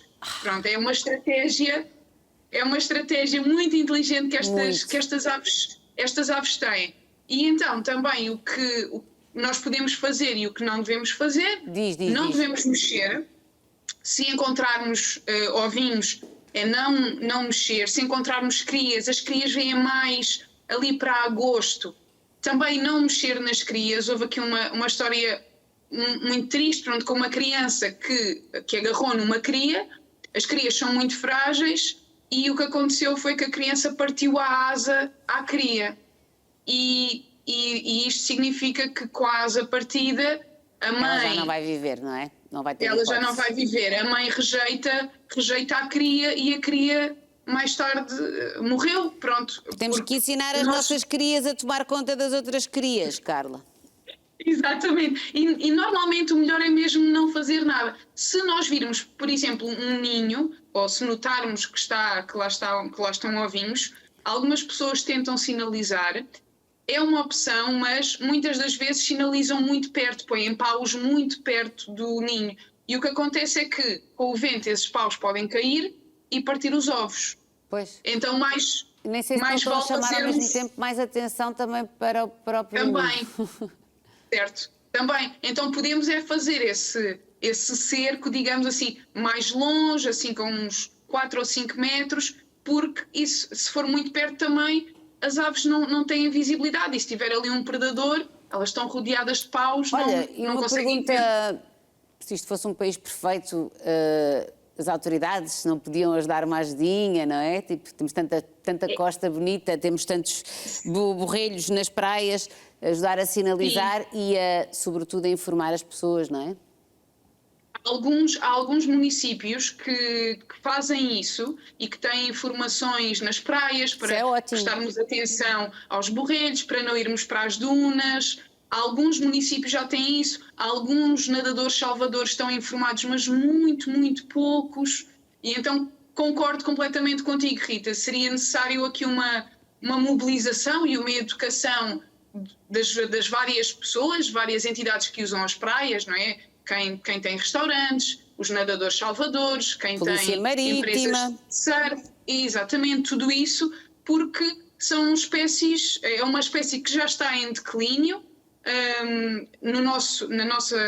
Em Portugal continental está ainda mais ou menos, nas ilhas já está numa situação muito complicada, mas também temos uma ideia um bocadinho errada, porque o que acontece é nós continuamos a ver os adultos.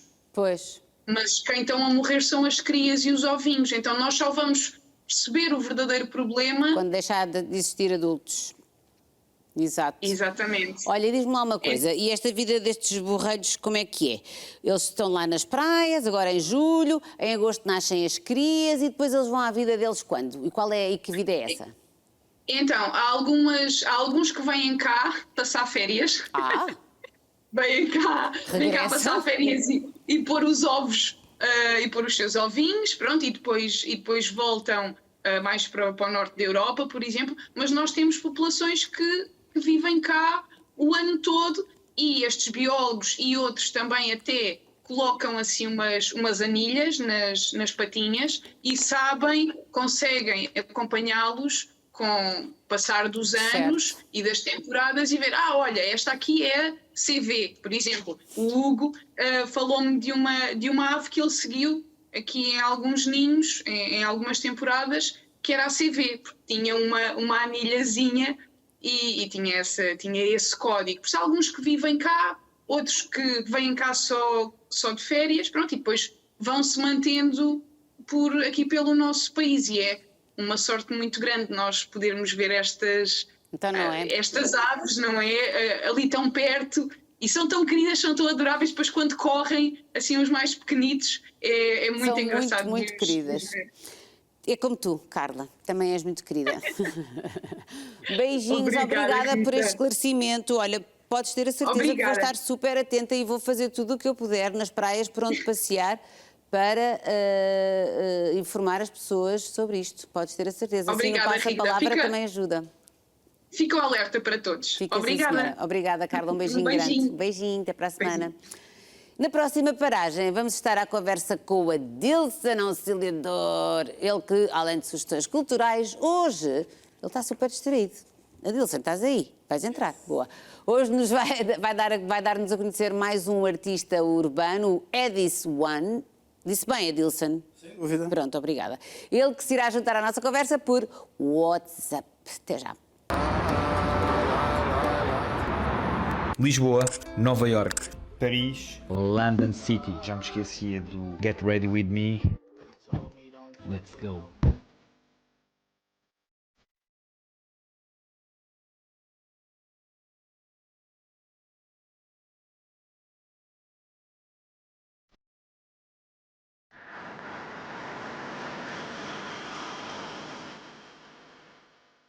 Ligar para o teu amigo, ele não atende. A sério? Ai, pois é. Vamos lá chamá-lo. Edis, tu estás em casa a ver televisão, por acaso estiveres em casa a ver televisão, podes ligar a Dilson, que aqui vale tudo. Aqui vale tudo, não é? Atende-nos o WhatsApp, homem, que a pessoa precisa de falar contigo. Então, um artista que me faz um mural do António Lobo Antunes, que nós gostamos tanto, e que agora é suposto entrar pelo WhatsApp e não entra, já está. Olha, pronto, estás a ver que valeu a reprimenda. Foi pai ontem? Foi pai ontem, então peço desculpa por tudo. Coitadinho. Então, olha, eu não ouvi nada, vamos começar outra vez. Vamos começar outra vez, mas antes vou-te dizer parabéns. Muito obrigado. Mas eu não te estou a ver, só te estou a ouvir. Espera aí. O que é que isso passa? Está a dar biberon? Estás a dar um biberonzinho. Mas o que? Não. Não, mas eu não te vejo, só te ouço. Mas pronto, vamos continuar assim e quando... agora já te vejo e já te ouço. Boa. Edis, parabéns. Como é que ainda estás aí todo tipo... sem saber muito bem o que é que has de fazer à tua vida? Não, é o segundo. É o segundo, já sabes tudo então. É muito mais fácil, não é? É o segundo. Isto é muito mais fácil. É como andar de bicicleta. Isto já é mais a...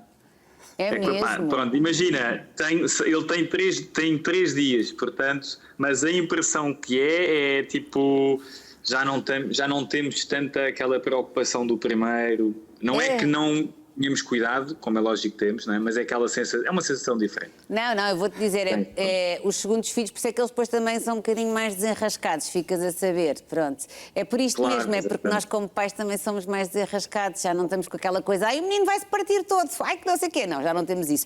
Olha, muitos parabéns, mais uma vez, mas agora vamos falar então, vamos falar de ti, claramente, depois também aqui com a ajuda deste teu amigo que me trouxe uma garrafa de vinho, já lá vamos, mas antes vamos falar deste mural extraordinário que tu fizeste e que é uma homenagem ao António Lobo Antunes, 21 metros, um mural em Benfica, onde o escritor morava. Como é que acontece isto? Conta-me lá. Então, isto foi no seguimento de uma exposição que eu fiz, Broken Cities, no Palácio Baldaia, em março, salvo erro. E esta exposição é um seguimento do meu trabalho, e para contextualizar aqui um bocadinho, eu sou artista urbano, não é? Como dá para ver, não é? E no seguimento dos trabalhos e dos projetos que eu tenho desenvolvido ao longo da minha carreira, comecei com o Extinction, que é um projeto que eu sensibilizo, usando o poder da arte urbana, animais em vias de extinção, ao qual sou embaixador da WWF Portugal. Quando fui pai pela primeira vez, tive aqui mudei aqui um bocadinho a maneira de ver as coisas, ou seja, já não somos nós quase que já não importamos, é o futuro, e neste caso os meus filhos, e criei este projeto que é o Newborn, e dentro do Newborn existe o Broken Cities, em que retrata memórias de cidades partidas. António Lobo Antunes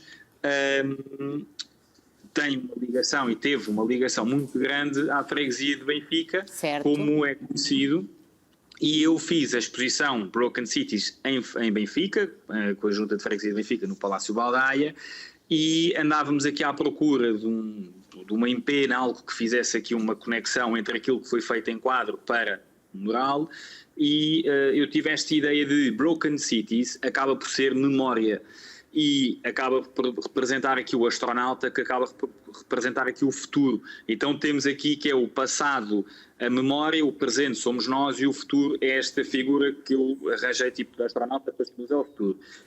E por que não criámos aqui uma homenagem a António Lobo Antunes? E então surgiu assim esta ideia deste edifício, e eu acho que casa perfeitamente, porque quando falamos de memória também falamos aqui um bocadinho do trabalho que este escritor desenvolveu ao longo de muitos anos nos seus livros. E pronto, então surgiu aqui esta ideia e o processo foi crescendo, e este é o resultado final. Achei muito bonito juntares o António Lobo Antunes a um astronauta, esta ideia de memória, de futuro. Acho que ele iria, acho francamente que ele iria gostar muitíssimo. Ainda por cima no bairro que ele adorava. Ele também era um grande benfiquista, e eu faço aqui uma homenagem, apesar do meu sportinguismo. Ele era um grande benfiquista e gostava muito do Benfica, e portanto é uma homenagem que de facto faz todo o sentido. Agora explica-me lá como é que se faz, como é que se pinta um Lobo Antunes num prédio com um mural de 21 metros. Quanto tempo é que tu demoraste a fazer isto? Como é que isto se faz? Olha, eu vou-te ser sincero. Todos os trabalhos, não há um único trabalho, falo da minha área, que eu, seja com os municípios, seja com empresas, que nós planeamos e que aquilo corra 100%, não é? Faz parte Em Portugal nada é assim. Vou-te dar uma novidade. Exatamente. Em Portugal nada é assim. Houve aqui muitos contratempos, e eu fui pai há 3 dias, e então eu tenho a minha agenda para o mês de junho, não houve marcações de trabalho, só para cima de julho, e começou-se a aproximar a data do nascimento do meu filho e com os contratempos todos, então eu tive cerca de 5 dias para pintar este... Estás a gozar? 6 dias para pintar este muro. E foi uma... É muito pouco. Ou seja, para também dar aqui um enquadramento, eu sou um artista que pinta rápido. Tu tens diferentes artistas, malta da arte urbana, uns demoram mais tempo a pintar, outros são mais rápidos. Eu tenho a consciência que sou rápido. Okay. E quando me comprometi com este trabalho, devido aos atrasos todos, e tinha aquele timing, porque depois quer estar a dar suporte à minha mulher, quer dar suporte de apoio também cá em casa, como é lógico, quebramos aqui um bocadinho o recorde de tempo de pintura. Mas o resultado, eu sou suspeito, não é? Não posso, eu gosto do trabalho. E, aliás, existe aqui fases em que eu gosto, depois não gosto, depois no final gosto. Mas o resultado está à vista, eu acho que é uma homenagem, acho que... É linda. Olha uma coisa, e tu, o teu cliente aqui foi a Junta de Freguesia de Benfica, certo? Foi quem te fez a encomenda. Sim. Mas tiveste a oportunidade de assistir à reação da família do António Lobo Antunes a este mural? Então, vai haver, ou seja, acabei o mural, idealmente o mural acabava, era finalizado e era a inauguração. Mas no meio fui pai, não é? Exato. Mas não. No meio fui pai, ao qual tive e ainda estou aqui um bocadinho ausente. Mas segunda-feira, esta segunda que vem, ao meio-dia, vai haver inauguração oficial com a família do escritor. Ao meio-dia vai ser muito bonito, vai lá estar com certeza também a minha amiga Paula Lobo Antunes, para quem manda um grande beijinho, uma família extraordinária também, uma família cheia de talento. E olha, foi muito bom conversar contigo, não te vou retirar mais tempo, parabéns. Muito obrigado. E vai curtir o teu bebê, que essa fase é trabalhosa, mas é ótima. É inesquecível. E passa rápido. E passa muito depressa. Tu agora já sabes que já tens outro. Um beijinho grande e obrigada. Obrigado pelo convite. Obrigada a nós. Obrigada a nós. Obrigado. Adilson, como estás, meu querido? Impecável. Impecável. Estou vivo. O quê? Pois, olha, que já não é nada mal nos dias de hoje. Adilson, o que é que me trazes aí? Que estou curiosíssima. Olha, uma garrafinha à semelhança do que falámos na entrevista passada. Como é que correu? Foi super Muito giro? bem, foi top. Foi incrível, Peak Parade, Battle Club, artistas a batalhar. Lembras-te de teres falado com o Fate? Sim. Em direto com os filhos? Foram os grandes vencedores da Batalha da Arte Urbana. Ganharam. Mas justamente. E afinal foram contra 2 ingleses, já veteranos do grafite internacional, que vieram cá dar aquele vibe, não é? Tudo o que é internacional é bom, o que é Portugal é melhor ainda, o que é nacional é melhor ainda. E os cachorros ganharam. Portanto, Olha, grande respeito. ficaram super felizes, claro. Imagina chegarem no dia seguinte à escola dizerem ganhámos contra os tops mundiais do grafite, nós e o nosso pai. Foi incrível. Foi o pai incrível. também deve... O pai já era ídolo, agora ainda ficou Sim, mais, então, não é? agora ficaram deslumbrados. Olha, E trouxe uma contente. garrafinha, porque no final toda a gente trouxe uma garrafinha da Peak Parade. Portanto, era a Betol, como eu falei na altura. Muito querido. Era a Betol, Betol Club, Batalhas de Grafite e Arte Urbana dentro do Peak Parade. E trouxemos aqui uma garrafinha também para a malta da produção, porque no fundo não somos só nós que damos a cara, por trás existe todo um outro trabalho e portanto está aqui. E são todos lindos. Só falta o chouriço e azeitonas e pão. E umas sardinhas, olha. Eu hoje vou comê-las. Não sei onde. Já estão boas. Faísca, não sei onde, nem sei como, mas não sei se estão boas. Já foste comer? Já, hoje comi umas Comeste? sardinhas. Já estavam boas? Estavam top. É porque a sardinha costuma estar melhor lá para o meio do mês, não é? Mas agora com estas alterações climatéricas acho que está tudo trocado, não é? Está tudo um bocado diferente, até a sardinha já vem fora da época. A nossa sardinha é ótima. A nossa sardinha é ótima. Olha, e conta-me lá o que é que tens de sugestões culturais para esta semana? Sugestões culturais. Temos três coisas super interessantes, duas assim mais, digamos,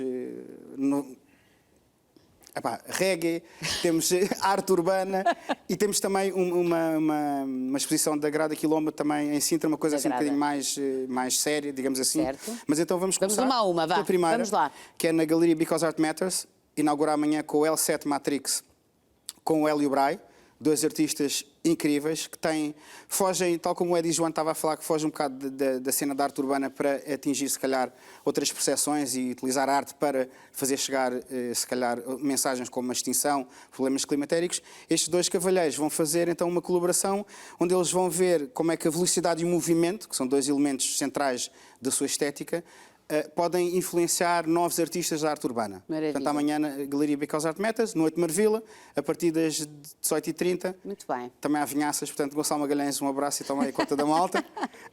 Nós parece que é só vinho e comida, mas não. O que é que se tira da vida se não for isto também? Vinho. Não é? Claro. Pois. Vinho e comida não, também é comida e vinho. Claro. Brutal. E depois, Santo António, estás a ver, sardinhas. Temos os Big Badaboom, que são dos Sound Systems, portanto, que fazem música com colunas gigantes. Big Badaboom celebram 20 anos de Sound System no Village Underground, portanto, isto no domingo. Das 16 às 10 da noite vão ter o Yard Vibes, portanto, Santo António Arraial Yard Vibes, em que convidam o Campos, o Big Moose e o Young a fazer ali umas coisinhas. Vão ter música jamaicana, comida jamaicana, portanto é um arraial um bocadinho fora da norma, digamos assim, muito interessante. Entrada gratuita também, se não tiver nada que fazer no domingo, é lá dar um saltinho. E mercadinho também com arte jamaicana, portanto novas influências a arriscar aqui no nosso arraial de Santo António. Exato. E portanto agora falando aqui de uma coisa um bocado mais... séria. Digamos, mais intensa, mais séria, não é que nada seja sério. Exato. E não é que nada também seja tudo a brincar. Temos o Fundo do Mundo, que é uma exposição de Grada Quilomba, que é uma artista portuguesa que fala sobre temas um bocadinho mais sérios. Fantástica.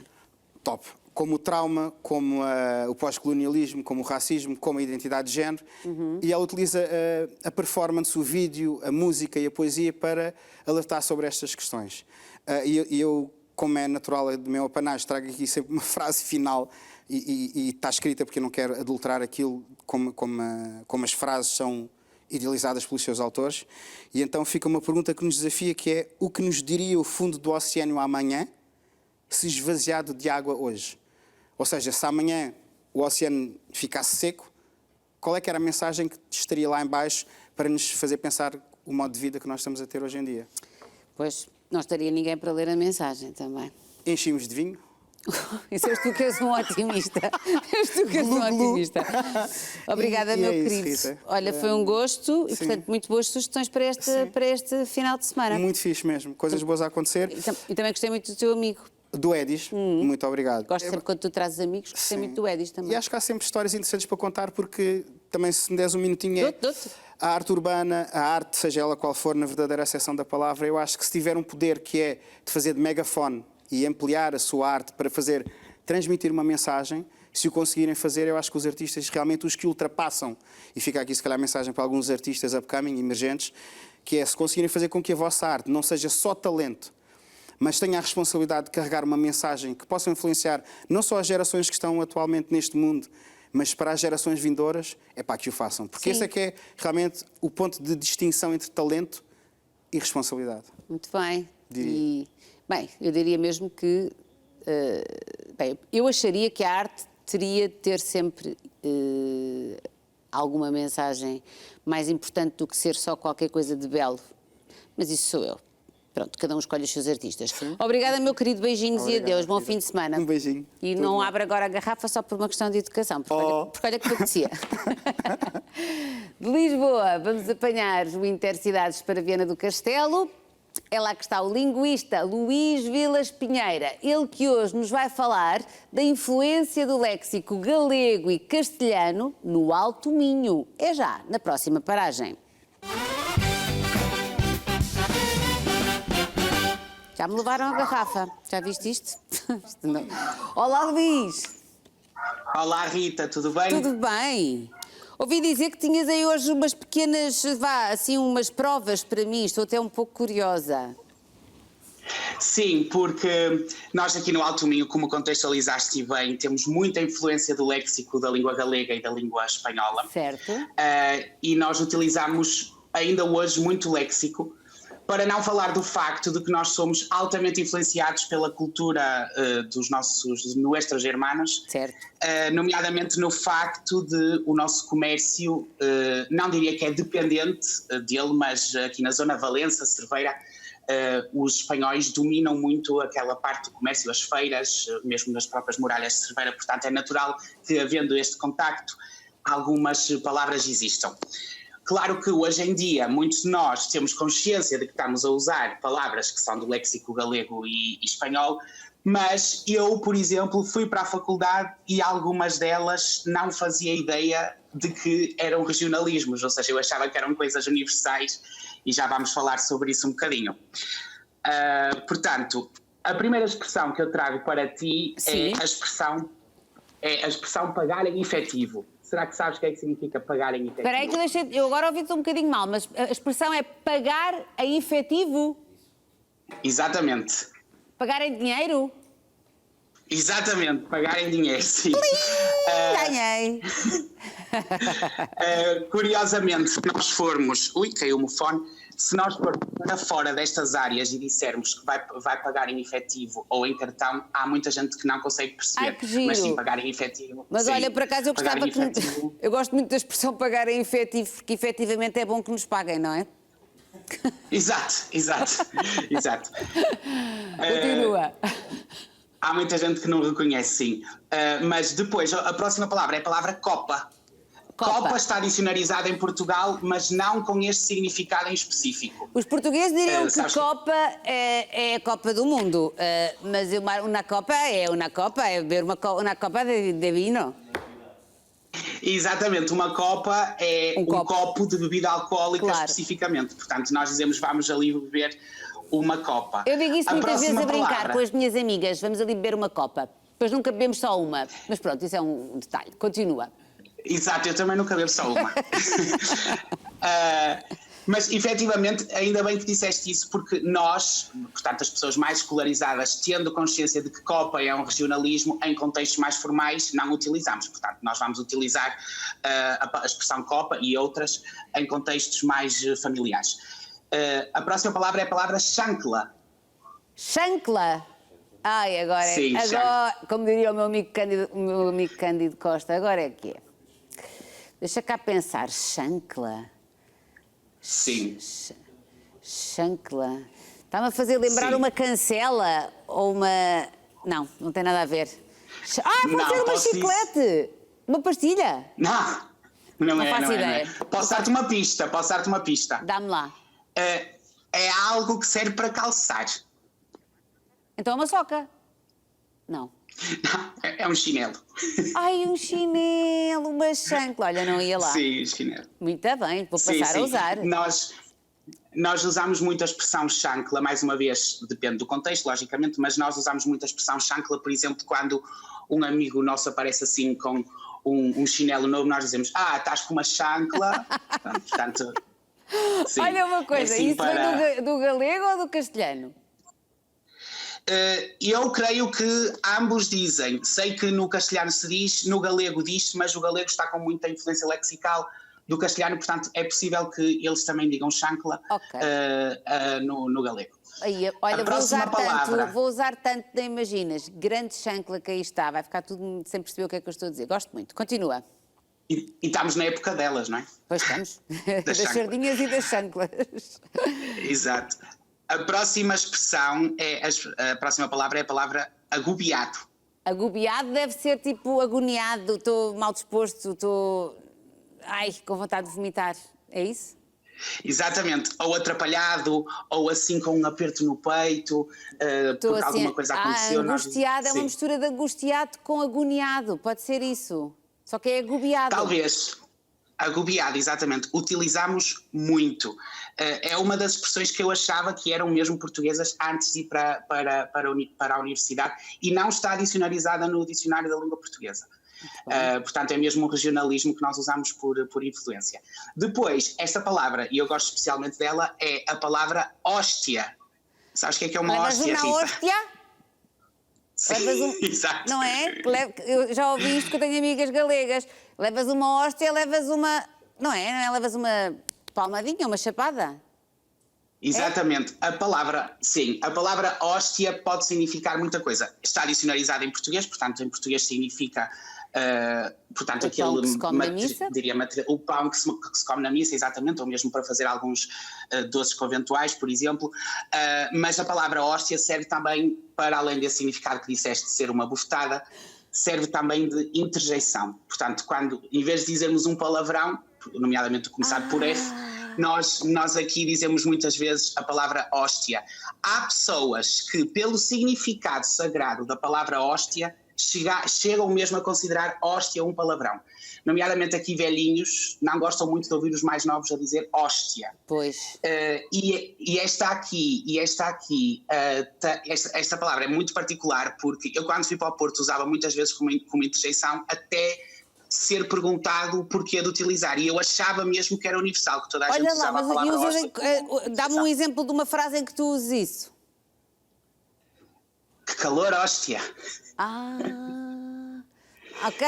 Sim. Eu sei como é que nós substituíamos aqui mais para baixo, digamos assim.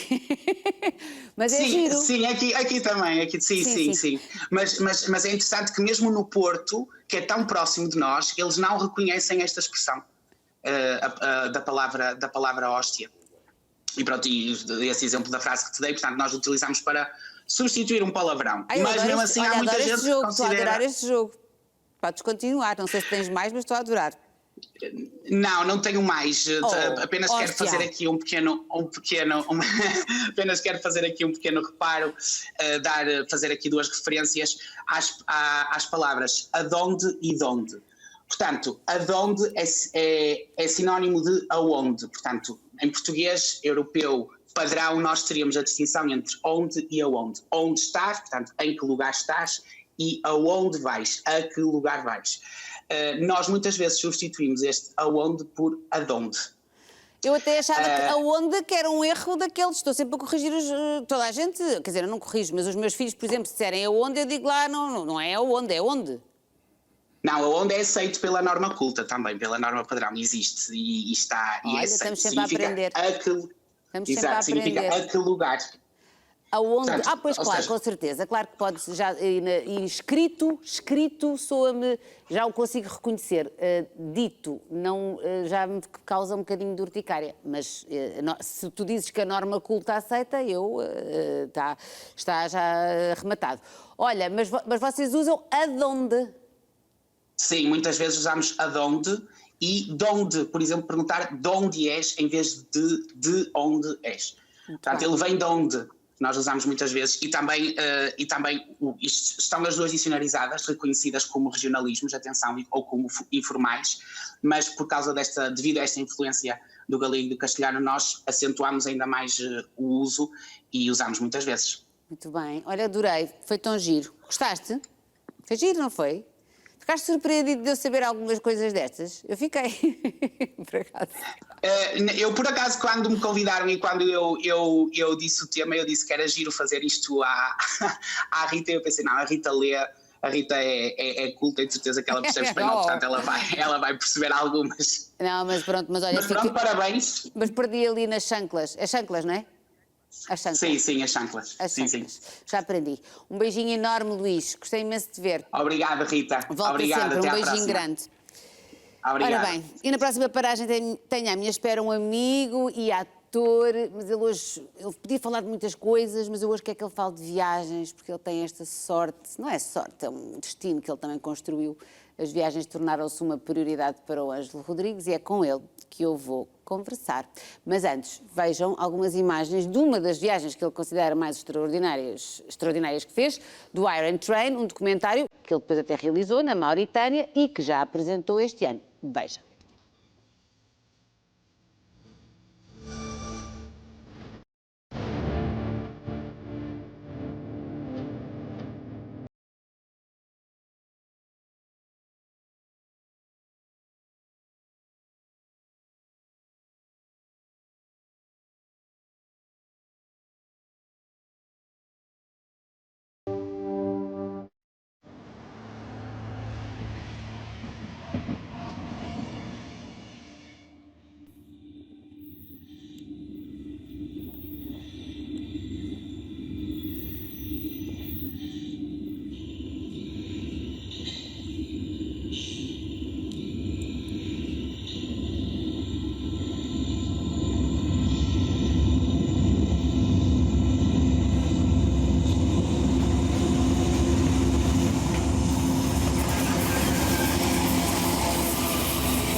Há um provérbio africano que diz: todos os dias, quando o sol nasce, o leão sabe que precisa de correr mais rápido do que a gazela ou morrerá de fome. Todos os dias, quando o sol nasce, a gazela sabe que precisa de correr mais rápido do que o leão se quer sobreviver. Não importa se és leão ou gazela, quando o sol nasce, começa a correr. Adorámos este início. Olá, Ângelo. Olá. Obrigada por teres vindo. Obrigado por me receber. Tens tantas facetas, mas hoje apeteceu-nos mesmo falar contigo sobre viagens, até porque este programa chama-se Intercidades. Muito bem. Mas nós viajamos no país e com muito gosto, e assim contigo vamos viajar um bocadinho para fora. Vamos embora. Pode ser. E vamos começar aqui com o Iron Train. Para já, belíssimas imagens deste teu documentário. Mauritânia, preciso que me fales disto, por amor de Deus, guia-nos para lá, que viagem foi esta, o que é que... Então, eu fui atrás de uma história, uma outra história que não tem nada a ver com esta, com o comboio. Atrás de uma comunidade de cegos que existia no deserto da Mauritânia, então fui atrás dessa história. Mas, paralelamente, existe uma experiência que os viajantes mais extremos, chamemos-lhe assim, que costumam fazer. E é esta viagem neste apelidado Iron Train, um comboio que transporta um minério de ferro ao longo de 250 vagões, são mais de 2 km de comboio, que todos os dias vai de uma cidade do interior da Mauritânia. A Mauritânia é um país só 90% é deserto. Portanto, vai dessa cidade do interior até Nouadhibou, que é uma cidade costeira, e esta viagem dura 18 horas. O que é que os mauritanos fazem? Eles entram a bordo clandestinamente desse comboio para poderem comprar peixe nas zonas costeiras e fazerem a viagem de volta para venderem nas suas respectivas casas. Que dureza!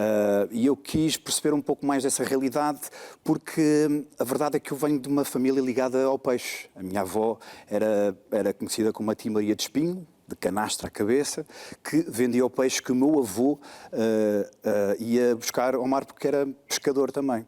Achei interessante que anos mais tarde encontrei 2 jovens, o Abu e o Amedou, com 20 e 21 anos, que tinham a mesma urgência de viver, ou seja, trabalhavam com peixe também. Então achei interessante, porque não ir conversar com eles a bordo do comboio, enquanto eles estão a fazer o trabalho deles. Mas como é que, deixa-me só perceber o processo, como é que tu conheces, como é que tu chegas a esta história, como é que tu conheces estas 2 pessoas?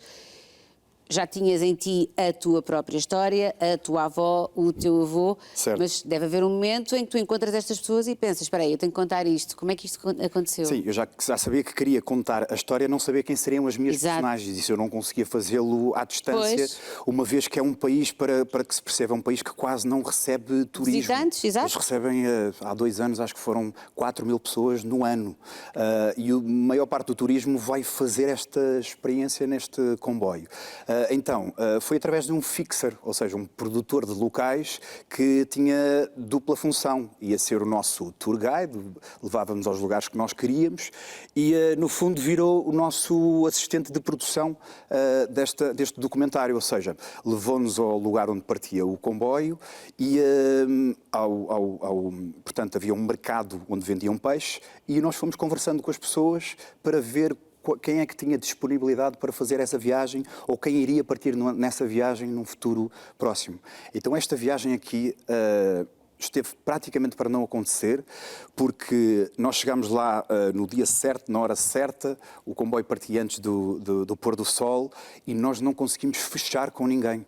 Nós tínhamos um mauritano que estava nesse mercado de peixe que nos disse que queria fazer a viagem, que nós íamos registar, e ele disse sempre que ia e a hora marcada ele não estava lá.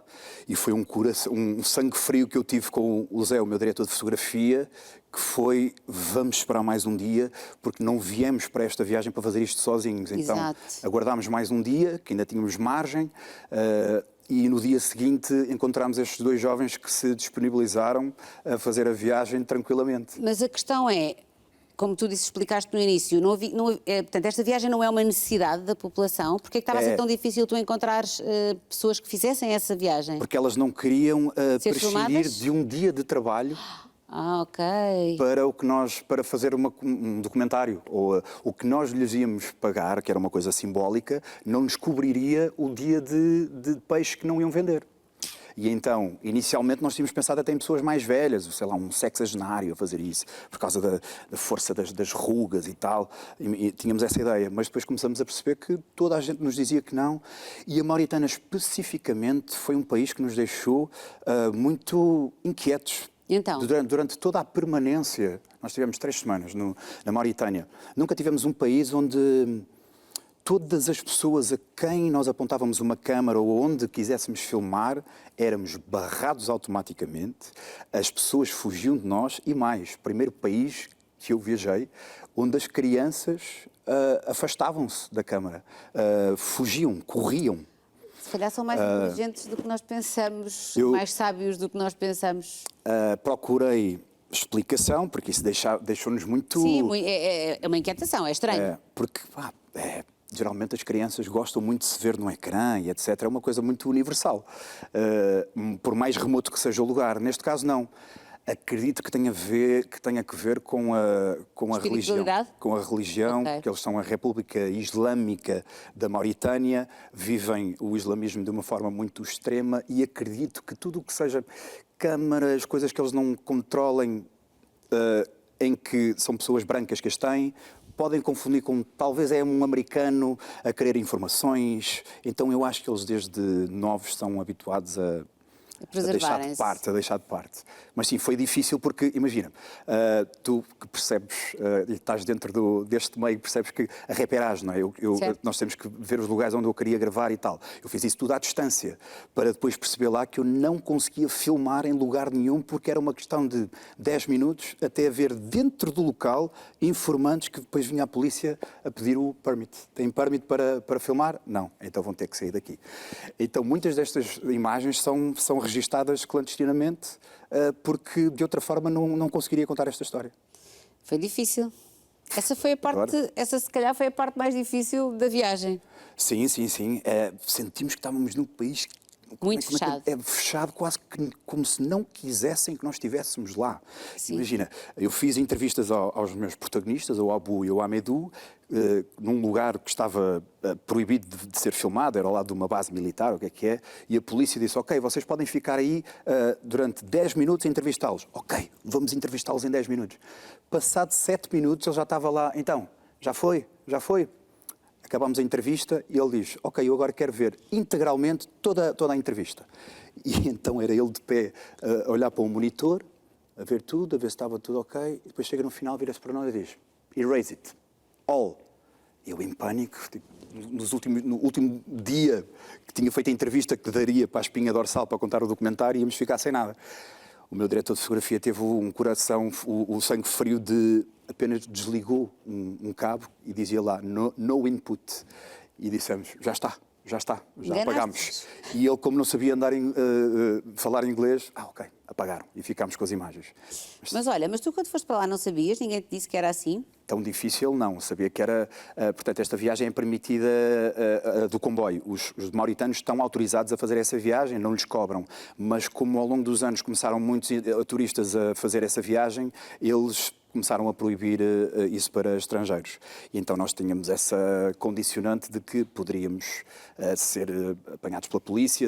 Imagina, tivemos que sair um bocadinho antes da paragem final, porque na paragem final era um posto da polícia. Mas não ficaste a pensar um bocadinho na vida, ou seja, neste duplo sentimento que é, se por um lado o mundo era bom que todos nós pudéssemos viajar para todo o lado e que pudéssemos fazer tudo e sermos só um povo, por outro lado também, se calhar há sítios que querem preservar a sua cultura, a sua forma de estar e não ter lá milhões de turistas a quererem entrar nos comboios só porque... Sim.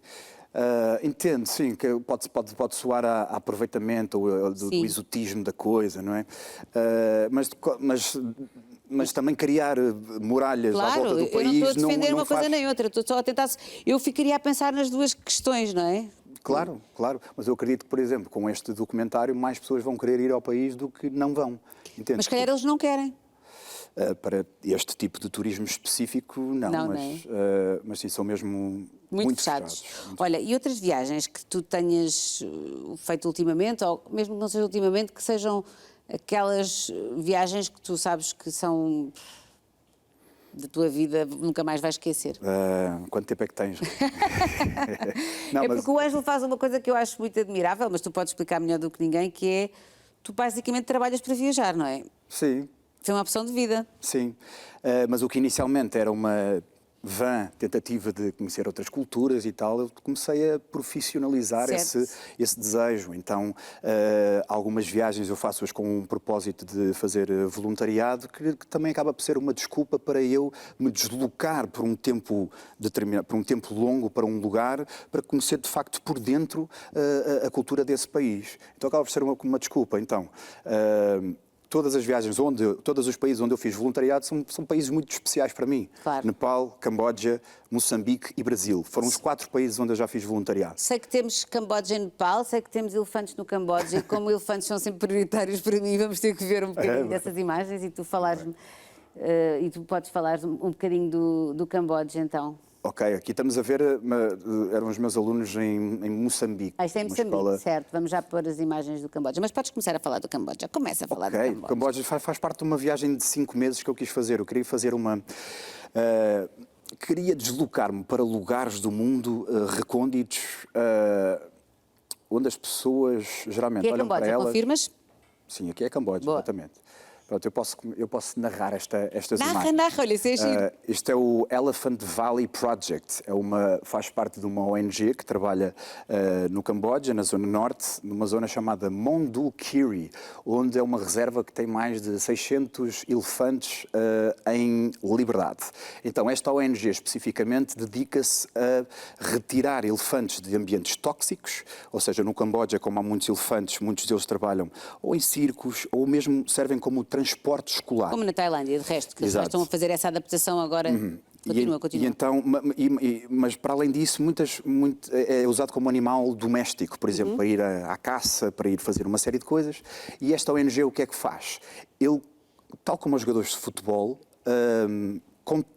faz contratos de 2 anos, por exemplo, a particulares que têm um elefante. Olha, nós contratamos este elefante por 2 anos para ele viver em liberdade e em troca eles dão-lhes alimentos perecíveis, ou seja, 50 quilos, 100 quilos de arroz por mês. É uma troca por troca. Podem visitá-los quando quiserem e, passado 2 anos, ou o tempo do contrato, volta-se a negociar as condicionantes. Todos eles são sexagenários, os elefantes, são todas mulheres. Portanto, eram 14 elefantas lá, todas elas em duplas. Porquê é que são elefantas?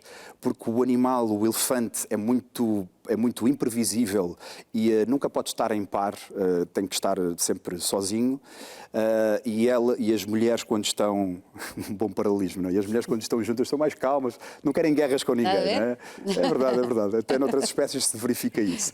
Qual é que era o meu trabalho aqui? Eu fui ajudante de Mahout. Mahout são estes senhores aqui, que são os cuidadores dos elefantes que estão com eles. Tem uma relação de grande proximidade. E são... que estão a tomar banho, têm direito a um banho diário. As elefantas, aqui todas contentes, a explanar toda a sua sensualidade.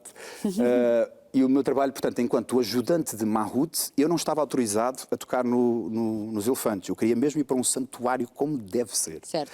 Não há cá... Eticamente... Exato, não há cá tomar banho com os animais, não há cá pô-los em stress, não é.